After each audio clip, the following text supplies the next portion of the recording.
Now I bet you're wondering what this weird looking crop in front of me is. This is called sorghum. Another name for it is milo, and in North Carolina we're growing more and more of it every year. People are growing it in place of soybeans in their rotation.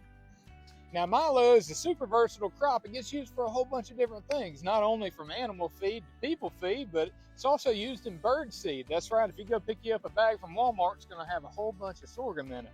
Now it's got a really high sugar content, so we make something called sorghum syrup out of it, where you take and cook this down, get all the sugar out of it, and it makes the syrup very similar to molasses. Now it's not the same as molasses, and some people use sorghum syrup and molasses interchangeably, but molasses is derived from sugar beets and sugar cane, where sorghum syrup is derived, well, from sorghum. It's a little bit of a lighter color. It's still super sweet. It's really, really good for baking, but it's not the same as molasses.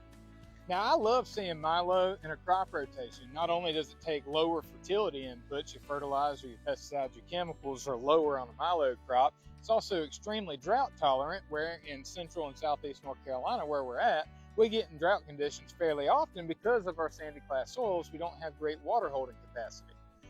Utilizing milo in a rotation is actually great for corn too, because it helps break up some of those pest cycles, specifically your borer pest cycles or your corn rootworm.